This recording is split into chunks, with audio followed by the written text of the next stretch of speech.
Well बच्चों, NEET में हर साल ही 3 से 4 सवाल जो है वो डिजीज के ऊपर आपकी आती है। कम से कम 20 नंबर के क्वेश्चन आपके डिजीज के ऊपर आते हैं। अब ये सवाल मैच द कॉलम के फॉर्म में आ सकता है, या डायरेक्टली आपको पूछ दे, या स्टेटमेंट या असर्शन रीजन में डाल दे। सर कौन से पैथोजन स्मॉल इंटेस्टाइन को अफेक्ट करते हैं, कौन से लार्ज इंटेस्टाइन को अफेक्ट करते हैं, बहुत कंफ्यूजन और ब्लेंडर क्रिएट आपका यहीं पर होता है। तो एनसीईआरटी में जितनी भी डिसऑर्डर्स क्लास 11th और क्लास 12th में दी गई है, सिर्फ ह्यूमन फिजियोलॉजी नहीं, चाहे वो जेनेटिक्स हो जाए, चाहे वो आपका बायोलॉजिकल हो जाए, चाहे वो आपके पास ह्यूमन फिजियोलॉजी हो जाए, सारे डिसऑर्डर को इस वीडियो में कवर करूंगा अगले 15 से 20 मिनट के अंदर। घर का एक कोना पकड़ लीजिए, अभी आप लोग इसको रिवाइज कर लीजिएगा, और ये पीडीएफ कैसे कहां पर मिलेगा इन सभी की जानकारी मैं आपको दूंगा वीडियो के एंड में। So without wasting any further time, आइए हम लोग हमारे इस वीडियो को शुरू करते हैं। सबसे पहले अगर हम डिसऑर्डर शुरू करेंगे बेटा जी, तो वो बायोलॉजिकल क्लासिफिकेशन से शुरू होता है। वो है हमारे पास प्रोटोजोअन डिजीज के बारे में। पहला है जिसका नाम है स्लीपिंग सिकनेस डिजीज। अब ये स्लीपिंग सिकनेस कौन कॉज करेगा जी? ट्रिपैनोसोमा, जो कि फ्लैजिलेटेड प्रोटोजोन्स है, ये मैच द कॉलम में आ सकता है। फिर मलेरिया के बारे में अगर हम बात करेंगे, it is caused by the Plasmodium, जो कि एक आपका स्पोरोजोन्स होता है जी। ठीक है। सेकंड, अगर हम फंगल डिजीज के बारे में बात करेंगे तो हमारी एनसीईआरटी क्या कहती है कि जो व्हाइट स्पॉट्स होती है मस्टर्ड लीव्स में, वो किसके वजह से होती है बेटा जी? एक पैरासाइटिक फंगस की वजह से। और जो वीट की रस्टिंग करवाता है वो कौन कराएगा जी? पक्सीनिया कराता है। अब आप लोग मुझे इसका क्लास बताइएगा कौन सा होता है, फाइकोमाइसाइटिस, हेसिकोमाइसाइटिस, बेसिडियो या ड्यूटेरोमाइसाइटिस फॉर पक्सीनिया? आइए जी, कमेंट में आप लोग को आंसर करना है।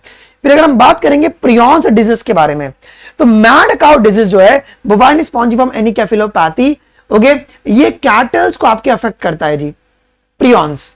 ओके, यहां पे प्रोटीन्स, जो इन्फेक्शियस प्रोटीन्स आपके पास मिलते हैं जी, ओके, उनकी इनफोल्डिंग्स होती हैं। फिर अगर हम बात करेंगे सीआर जैकब डिजीज, अब सीआर जैकब डिजीज क्या है बेटा जी? तो ये आपका एक एनालोगस ह्यूमन वेरिएंट है मैड काउ डिजीज का। ये ध्यान रखना, होमोलोगस नहीं, ये आपका एनालोगस वेरिएंट होता है मैड काउ डिजीज का, जो कि इंसानों में कॉज होता है जी।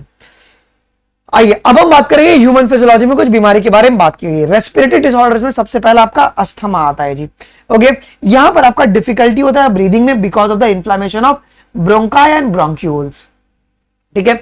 इन्फेंसीमा बेसिकली बेटा जी क्या होता है? ये एक क्रॉनिक डिसऑर्डर है जहां पर आपका जो एल्वियोलर वॉल होता है वो डैमेज हो जाता है जी, which reduces the respiratory surface area. Okay, तो ये आपको ध्यान रखना है कि एल्वियोलर वॉल कि अगर डैमेज से कौन सी बीमारी होती है? एम्फेंसीमा। और इसका मेजर कॉज क्या होता है एम्फेंसीमा का? कमेंट में एक एक आंसर आप मुझे बताएंगे, बहुत सारे क्वेश्चंस पूछूंगा मैं। ओके, मेजर कॉज है सिगरेट स्मोकिंग। थर्ड, आपका occupational respiratory disorder, it is caused by the excessive dust exposure in the industries of the silica, okay, silicosis, ये इसका मेजर कॉज होता है। अब ओआरडी का बेसिकली यहां पे क्या होता है जी? फाइब्रोसिस किसका होता है, इसके बारे में भी आप लोग मुझे कमेंट में बता दीजिएगा। आइए जी, सर्कुलेटरी सिस्टम में कौन कौन सी बीमारियां आती है?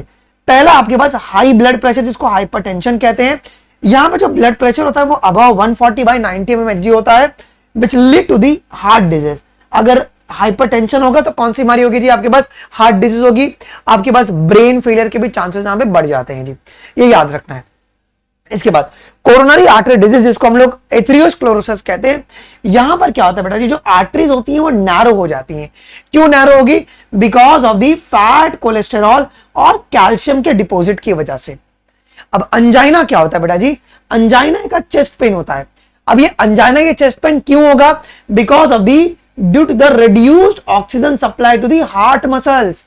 ध्यान रखना है आपको पास, यहां पर अंजाइना जो चेस्ट पेन है वो क्यों हो रहा है जी? बिकॉज आपकी हार्ट की मसल्स को प्रॉपर्ली ऑक्सीजन आपको नहीं मिल रहा है। फिर अगर अभी हम लोग आगे बात करेंगे बेटा जी, तो हार्ट फेलियर में कौन आता है जी? कंजस्टिव, जिसको अपन कंजस्टिव हार्ट फेलियर कहते हैं। इसका मतलब क्या होता है कि इसमें जो हार्ट का जो मेन काम है ब्लड पंप करने का, वही खत्म हो जाता है। Okay, heart fails to pump the blood effectively, heart properly blood को पंप नहीं कर पाता है, which causes what? Lungs congestion. इसके वजह से क्या होगा जी? लंग्स का कंजेशन होता है जी। ओके, आइए जी, कार्डियक अरेस्ट क्या होता है बेटा जी? जहां पे हार्ट जो है वो बीट करना बंद कर देता है, जिसे कार्डियक अरेस्ट कहते हैं जी। ओके, अरेस्ट हो गया फंक्शन। हार्ट अटैक का मतलब क्या होता है? जब सडनली आपके पास, okay, sudden damage to the heart muscle due to the reduced blood supply.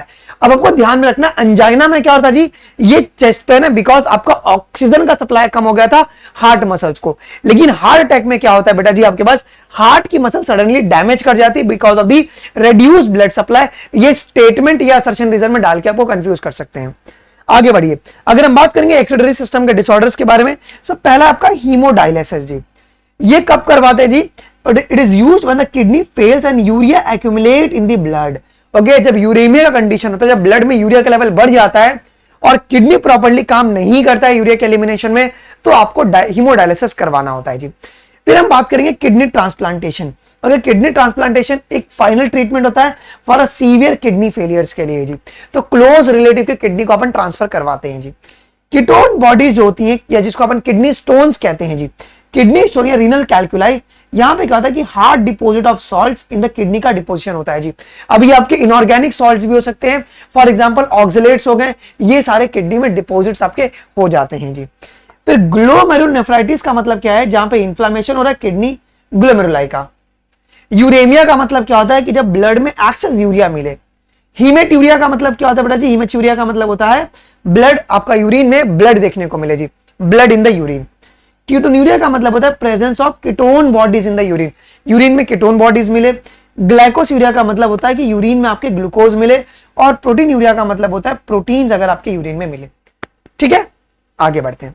अगर हम बात करेंगे मस्कुलर स्केलेटल डिसऑर्डर के बारे में, तो माइस्थेनिया ग्रेविस होता है बेटा जी एक ऑटो इम्यून डिसऑर्डर होता है which affecting the neuromuscular junction which lead to the muscle weakness.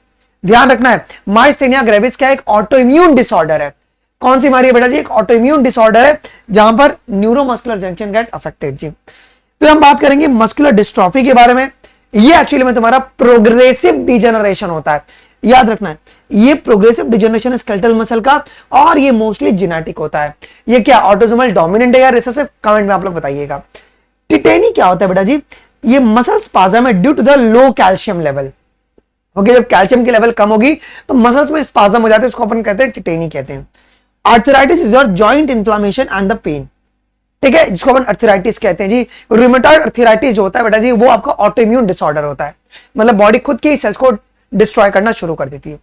Osteoporosis में क्या होता है जी, ओके, जिस समय जो बोन्स रहते हैं वो वीक हो जाते हैं, वीक एंड ब्रिटल बोन, क्यों, due to the reduced bone mass कम हो गया है।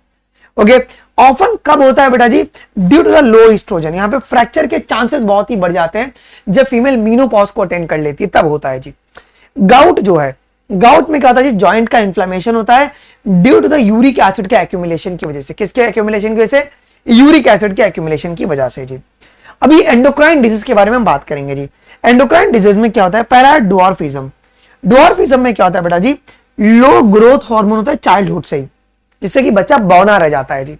ठीक है, गाइगेंटिज्म में क्या होगा जी, एक्सेस ग्रोथ हार्मोन है बिफोर द प्यूबर्टी, मतलब बचपन से अगर तुम्हारे पास बहुत ज्यादा ग्रोथ हार्मोन का सेक्रेशन होगा सो गाइगेंटिज्म होगा।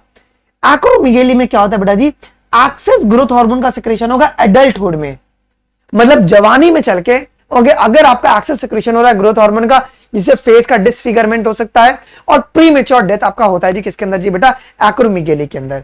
डायबिटिस इंसिपिडस में क्या होता है, वासोप्रेसिन का लेवल लो होता है, डिफिशियंसी कम हो जाता है जी।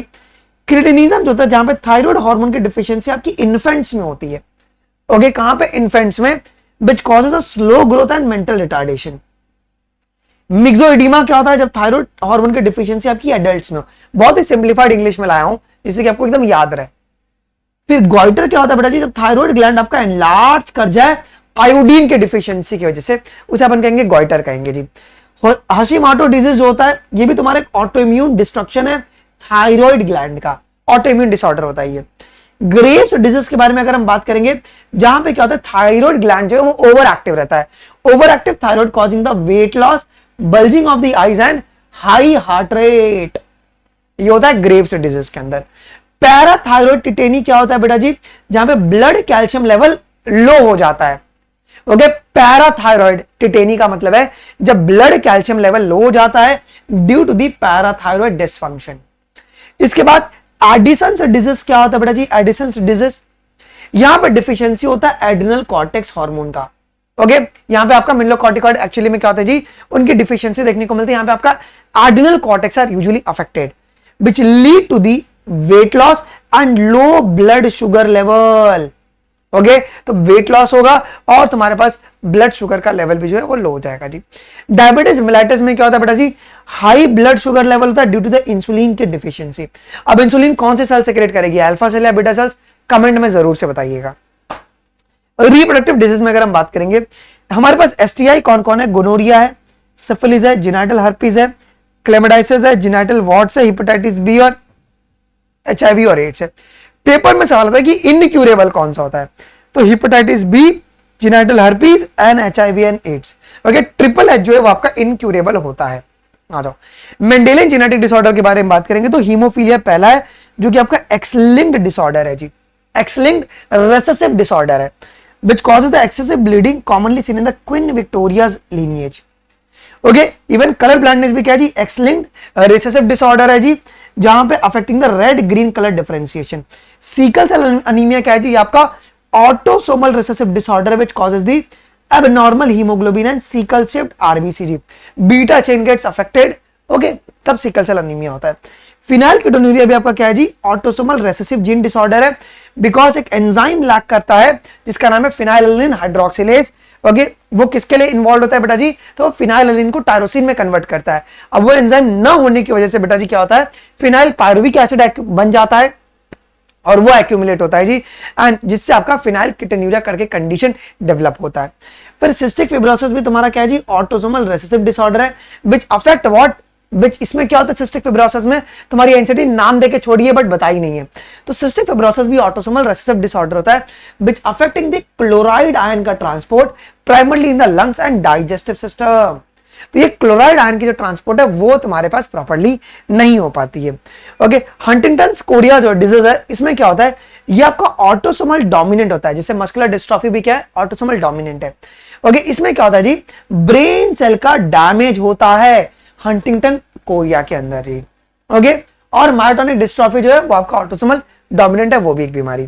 क्रोमोसोमल में डाउन सिंड्रोम जो है, okay it is caused by the extra chromosome 21 trisomy होता है जी। टर्नर सिंड्रोम में क्या हो रहा है जी, टर्नर सिंड्रोम में एक सेक्स क्रोमोसोम मिसिंग है। अगर टर्नर किस में होगा जी, फीमेल्स में देखने को मिलता है जी। और क्लाइनफेल्टर में एक एक्स्ट्रा सेक्स क्रोमोसोम होता है 47, मतलब XXY एक्स क्रोमोसोम आपका एक्स्ट्रा होता है जी, और ये मेल में होता है, यहाँ पे गायनेकोमैस्टिया देखने को मिलता है जी। ओके तो टर्नर और क्लाइनफेल्टर दोनों में तुम्हारे पास मेल और फीमेल्स आपके स्टेराइल रहते हैं जी। अब ह्यूमन हेल्थ एंड डिजीज में टाइफाइड जो है बेटा जी, ओके इनके जो पैथोजन है वो कहां पे इन्फेक्ट कर रहे हैं जी, आपके स्मॉल इंटेस्टाइन, आपको ये पता होना चाहिए। Small intestine it is caused by the salmonella typhimurium which is diagnosed by the Widal test. Pneumonia जो है it is caused by the streptococcus pneumonia और ये अफेक्ट करेगा लंग्स को। वायरल डिजीज जो है इसमें कौन है बेटा जी, कॉमन कोल्ड है। Common cold it is caused by the rhino virus जो कि नोज और थ्रोट को अफेक्ट करता है जी, अपर रेस्पिरेटरी ट्रैक्ट को आपके इन्फेक्ट कर रहा है बस। तो अभी बात करते हैं हम लोग सारे के सारे प्रोटोजोन्स डिजीज के बारे में। सबसे पहला इसमें मलेरिया आता है। अब मलेरिया किससे होगा बेटा जी, ये प्लाज्मोडियम से होता है जो कि आपका स्प्रेड करता है फीमेल एनोफिलीज मस्किटोस के द्वारा। फिर दूसरा ascariasis which is caused by the Ascaris worm.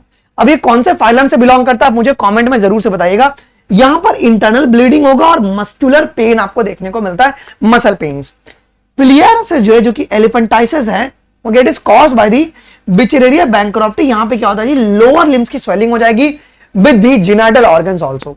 इसके बाद आखिरी तुम्हारे पास आता है एमियोबायोसिस। अब ये आता है कि यहाँ पे कौन सा इंटेस्टाइन गेट अफेक्टेड, आपको ध्यान रखना है बेटा जी कि large intestine get affected in the amoebiasis. It is caused by what, ईट histolytica which lead to the diarrhoea with the mucus and the blood. ये पेपर में एक आपका आता है, तो ये स्मॉल इंटेस्टाइन और लार्ज इंटेस्टाइन याद रखना। टाइफाइड में क्या हो रहा है जी, पैथोजन स्मॉल इंटेस्टाइन को आपका इन्फेक्ट कर रहा है, लेकिन आपके पास एमियोबायोसिस में large intestine is getting affected.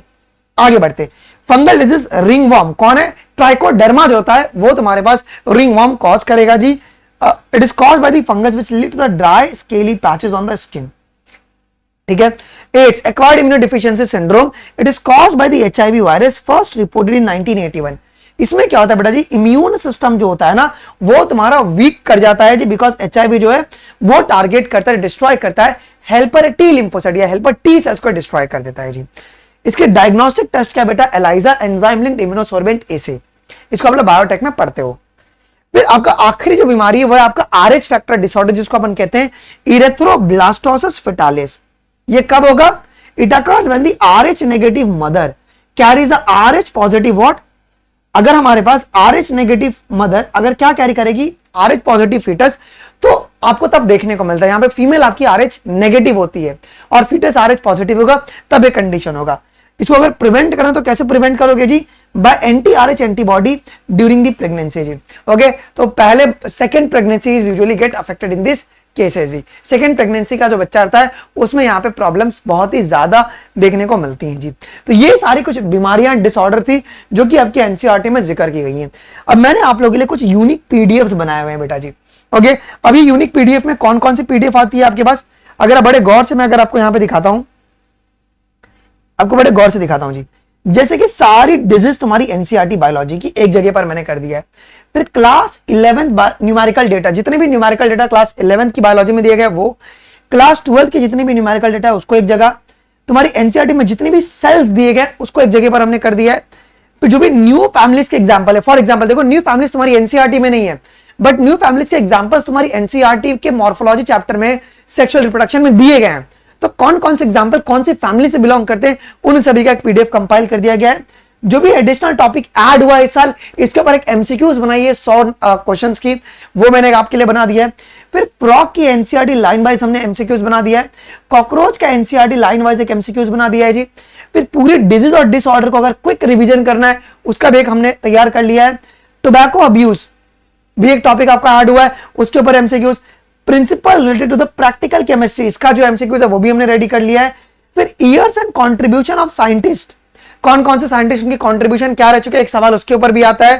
फिर तुम्हारी एनसीईआरटी में जितने भी इंपॉर्टेंट शेप्स और साइज दिए गए एनसीईआरटी में उसके ऊपर एक पीडीएफ, और इंपॉर्टेंट सेल्स इन एनसीईआरटी। ये सारी की सारी जो कंटेंट है वो बेटा जी हमने आपके लिए रेडी कर दिया है। इस प्रकार से पीडीएफ आप लोगों को बना के दिया गया है। अगर आपको ये पीडीएफ चाहिए तो आप लोग इस नंबर पे, इस व्हाट्सएप नंबर पे आप मुझे मैसेज कर सकते हैं कि सर हमें यूनिक पीडीएफ दे दीजिए, तो मैं आप लोगों को पीडीएफ जो है बेटा जी पर्सनली आपको मैं भेज दूंगा जी। Okay, the reason is what, जो सीरियस बच्चा है उसी को ये सारी पीडीएफ की जरूरत होगी, और बच्चों को सीरियस, जो बच्चे सीरियस नहीं ना उनको इसका मतलब भी नहीं है। ओके, तो आप इस नंबर पर आप देख लीजिएगा, इस पर आप व्हाट्सएप कर दीजिएगा मुझे, मैं आपको भेज दूंगा जी। इसी के साथ बेटा जी हमने आप लोग के लिए एक ब्रह्मास्त्र मॉड्यूल भी बनाया हुआ है जी। ओके, ये भी मैं आपको प्रोवाइड करा रहा हूं। अगर आप सेम व्हाट्सएप नंबर पे, यही व्हाट्सएप नंबर पे अगर आप मैसेज करते हैं, जहां पर मैं क्या कर रहा हूं बेटा जी, आपको यहां पर अगर एक सेकंड दे देना, यहां पर मैं आपको match the column based MCQs आपको प्रोवाइड करवा रहा हूं, फिर डायग्राम बेस्ड एमसीक्यूज प्रोवाइड करवा रहा हूं, फिर आपका स्टेटमेंट बेस्ड क्वेश्चंस, और फिर बाद में आपका assertion reason based questions, chemistry में रिएक्शन बेस्ड क्वेश्चंस। ये सारा चीज मैं आपको ब्रह्मास्त्र मॉड्यूल में प्रोवाइड कर रहा हूं। मोर देन 5000 एमसीक्यूज हैं जी। अगर ये भी अगर आपको चाहिए इसके भी कंटेंट, तो आप इस नंबर पे आप मुझे पिन कर देना कि सर हमें ये दे दीजिए, तो मैं आपको प्रोवाइड करवा दूंगा जी। ओके, और लास्ट में जाते थे बेटा जी, ओके, आने वाले 19 तारीख को, मतलब कल आपका आखिरी दिन है to get the Unacademy plus का one of the best offer which is going currently. Okay, जहां पे आपको अनअकैडमी प्लस सिर्फ और सिर्फ 4499 रुपए में मिल जाएगा by using code biology live 1। ठीक है, तो कोई भी छोटा भाई बहन जो अनअकैडमी प्लस लेना चाहता है, आप जरूर से उसको इसके बारे में बताइएगा, इस ऑफर के बारे में, और उनको आप अवेल कराइएगा। इंडिया की बेस्ट टीम जो है आपको यहाँ पे पढ़ाने वाली है। मिलता है आपको अगले सेशंस के अंदर, अगले वीडियोस में। किस टॉपिक में डाउट है आप मुझे जरूर से बताइएगा। अभी के लिए बस इतना ही गाइस, थैंक यू, जय हिंद, बाय बाय।